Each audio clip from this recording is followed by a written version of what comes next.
নমস্কাৰ, এই মুহূৰ্তত আহি পাইছে ৰাজ্যখনৰ কেইবাটাও গুৰুত্বপূৰ্ণ খবৰ। এই মুহূৰ্তত দিবলৈ এটা বিগ ব্ৰেকিং নিউজ। তল কৰৰ বাবে 1 কিলো আলুত আমি অতিৰিক্ত 1 টকা 50 পইচাকৈ ভৰি আছো। অখিল গগৈয়ে এনেদৰে মন্তব্য কৰিছে। পৰৱৰ্তী খবৰটি হৈছে প্ৰায় 3 ঘণ্টা জোৰা অভিযানৰ অন্তত তৃষ্ণা শৰ্মাক ফ্লেটৰ পৰা লৈ যোৱা হ'ল চান্দমাৰী থানালৈ।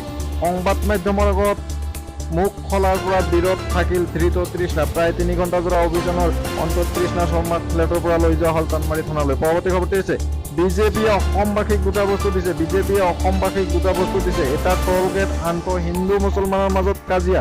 বিধায়ক অখিল গগৈয়ে এইবাৰ এনেদৰে মন্তব্য কৰিছে। পৰৱৰ্তী খবৰটি হৈছে নাজিৰা কাণ্ডৰ আৰক্ষী বিষয়া শুভলক্ষ্মী দত্তই বনকৰা মহিলাক অত্যাচাৰ চলোৱা ঘটনাত ক্ষোভিত অসম ৰাজ্যিক মহিলা আয়োগ। অসম আৰক্ষীৰ সঞ্চালক প্ৰধানলৈ পত্ৰ আয়োগৰ সদস্য সচিবৰ। পৰৱৰ্তী খবৰটো হৈছে মহানগৰীত পুনৰ চাঞ্চল্যকৰ ঘটনা। ৰহস্যজনকভাৱে ছাদৰ পৰা পৰি মৃত এগৰাকী ছাত্ৰীগৰাকীৰ নাম মনীষা নন্দী। মহানগৰীত পুনৰ চাঞ্চল্যকৰ ঘটনা। ৰহস্যজনকভাৱে ছাদৰ পৰা পৰি মৃত এগৰাকী ছাত্ৰীৰ। পৰৱৰ্তী খবৰটি হৈছে 2 ছেপ্টেম্বৰত সূচনা হ'ব আন এক নতুন অধ্যায়।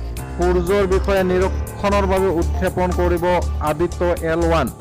শ্ৰীহৰিকোটাৰ পৰা দিনৰ 11:50 কৰিব উৎক্ষেপণ। পৰৱৰ্তী খবৰটি হৈছে অসমীয়া চিনেমা জগতৰ বাবে আৰু এটা ভাল খবৰ।